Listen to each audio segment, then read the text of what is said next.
Hello there, my name's Adam Martin, and today we're talking about the collection series of Blu-ray box sets, specifically the fact that a new one is on the horizon and will be dropping very soon. You've probably heard the news by now. It's all over social media, all over Twitter, and I believe it's available for pre-order as well. For the next collection set to be coming will be Season 9 from 1972. So this season is Jon Pertwee's third season as the Third Doctor, again originally broadcast from January to June of 1972, and comprising of the following 5 adventures: The Day of the Daleks, The Curse of Peladon, The Sea Devils, The Mutants, and The Time Monster.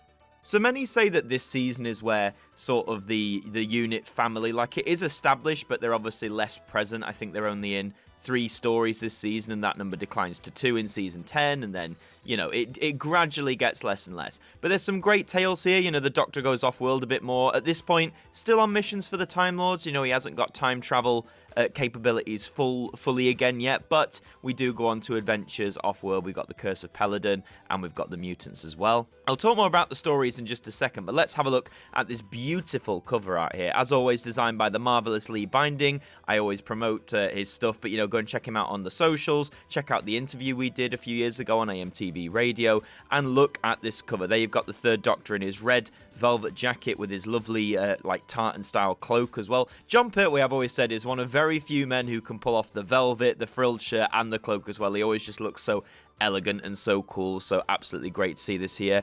He's holding the, it's like the spinning thing he has in The Curse of Peladon, and you can actually see in the reflection, I think that's Agatha's face that you see in The Curse of Peladon there, so that is a really nice touch. You know, it's the little device he spins and then sings the Venusian lullaby, which I've always loved. It's one of my favourite scenes of Doctor Who in general. But what else have we got here? Right front and centre you can see is the Gold Dalek from The Day of the Daleks. This, of course, marks the first time the Pepper Potts appeared in the series in colour, so that was a big deal back then. Representing The Curse of Peladon, you've got Alpha Centauri there on the far right. Now, what was it? The description is the, what was it? Hermaphrodite hexapod or something to that degree. Lovely character, though. Great to see. You've obviously got a sea devil next to them as well. They were iconic. The famous scene of them rising out of the water is etched in many a Who fan's memory. For the mutants on the far left there, you've got one of the Mutts. The Mutants is often maligned as being like one of the few misses of the Pertwee era. I wouldn't necessarily call it a miss. It's not one of my favourites, but there's still a lot to be delved into there. You've got an Ogron there as well on the left of the Dalek, which of course made their debut in Day of the Daleks as well, and they would come back next season and sort of become like an underground fan favourite, I'd say. And right at the back there, a bit hard to see, but it is there, right underneath John's shirt is Kronos from the Time Monster. And again, the Time Monster gets so much flack often, but I think it's a really underrated adventure. I really, really enjoy it, so really glad that all of this is coming to Blu-ray.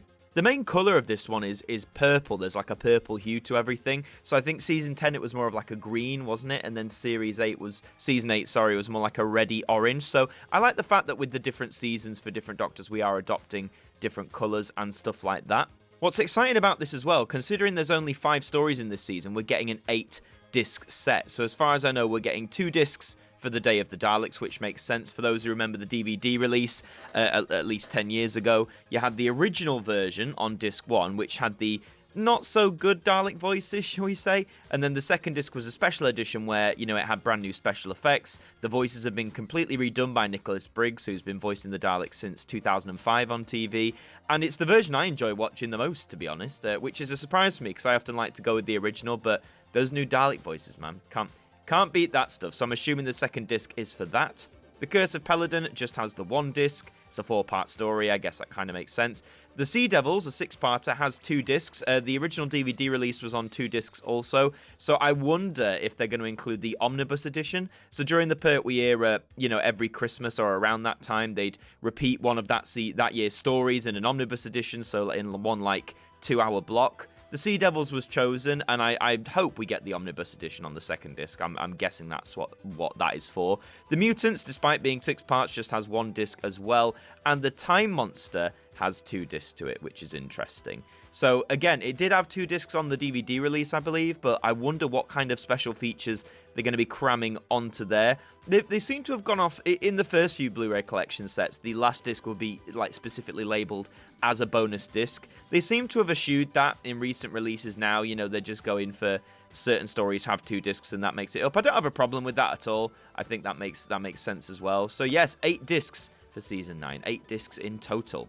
Okay, so with the official confirmation from the BBC, season 9 will be arriving to Blu-ray on the 20th of March. Really exciting stuff. So let's just see what kind of special features, new special features, we're going to get on this set, and then we'll talk about a bit about how they revealed it. So we've got a making of for the Time Monster, looking back on the season 9 finale with Katy Manning, John Levine and more. I believe this is being presented by Toby Haydock.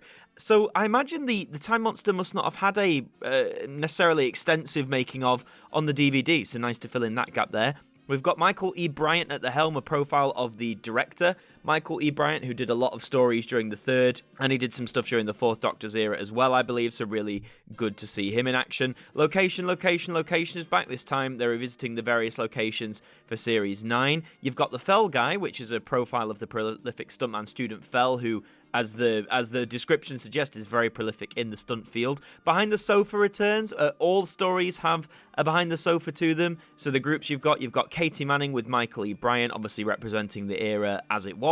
You've got Wendy Padbury with Sophie Aldred, who played Zoe and Ace respectively. And you've got fan favourites for Behind the Sofa, Peter Davison, Sarah Sutton, and Janet Fielding. These 3 are hilarious together watching these classic episodes, so I can't wait to see their take on this. Really happy all stories have it.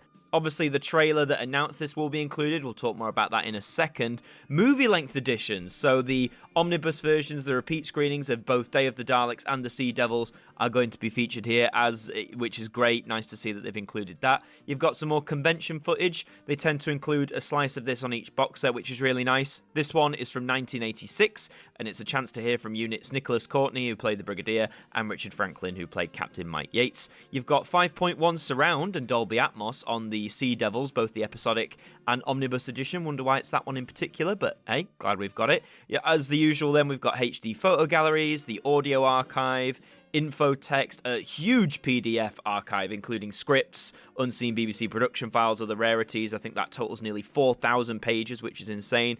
And it says there's lots of special features previously included on DVDs, including documentaries, featurettes, audio commentaries, the special edition of Day of the Daleks, so glad that's here, and more. So like always, these seem stocked to the brim. I'm particularly excited for the Michael E. Bryant profile and the fact that the Time Monster's getting a making of now, and of course Behind the Sofa. But I always love delving through all the extras on this. I think the extras, alongside with the restored episodes, really make these sets worthwhile for me. They're just a real treat to delve back into. So that's what we can expect. Now, they announced this as they tend to do with a new short film, basically. This one's called Defenders of Earth, which sees 2 girls exploring a cave by the sea, to which they find a sea devil. But Jo Jones comes to their rescue, and together they find some eggs and hatch this little baby sea devil who's really cute and wholesome, and I'm surprised that they won't make toys of it, because I'm sure a lot of people will want them, but it's hella cute anyway. And then we get the usual montage from Season 9, the sort of stuff to expect from it, as usual, which will be really nice. And it actually concludes after they've sort of gone through what this set's going to have. Jo gives a really nice eulogy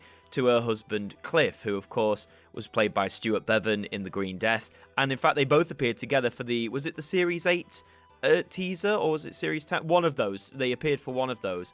But then, obviously, what's really sad now is Stuart Bevan is no longer with us. And they acknowledge that, character-wise, that he's gone now. And it's a really sweet eulogy. And Katy Manning, honestly, Katy Manning has given so much to this show, to this franchise, over the 50 years she's been associated with it. So this sort of little eulogy just really hit a spot for me. It was quite emotional, actually. But yeah, really cool. Again, it's going to be on the Blu-ray set, but it will also be available to view on the Doctor Who YouTube channel, which is where I saw it. And just to close off the article, it reminds you that it contains Day of the Daleks, The Curse of Peladon, The Sea Devils, The Mutants, and The Time Monster. Yet another set to add into our collection, which means there's only 2 Jon Pertwee seasons left, folks. We've only got Season 7 and Season 11.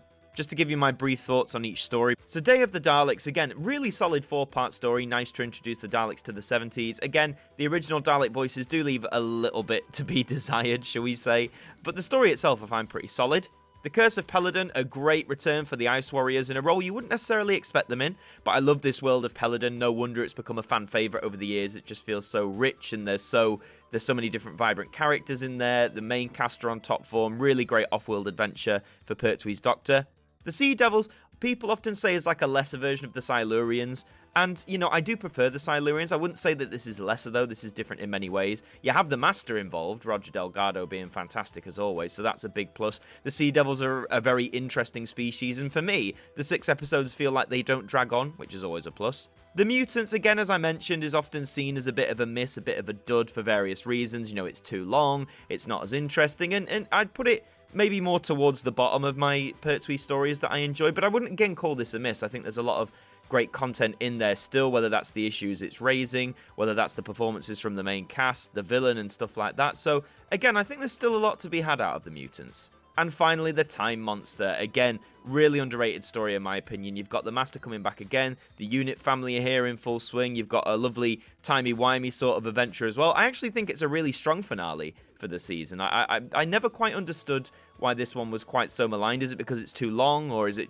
maybe it's not everyone's favourite Delgado Master story? Let me know in the comments why you think the Time Monster sort of got a bad rap over all these years.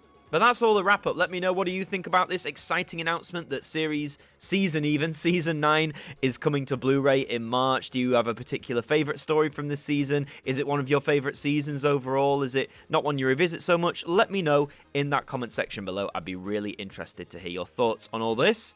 Also, comment below, which do you think is next after Season 9? Which set could be coming next during the 60th anniversary year? Also, leave a like on this video if you enjoyed it. We really do appreciate it. Subscribe to AMTV WHO if you're brand new as well. We would love to have you aboard here with us.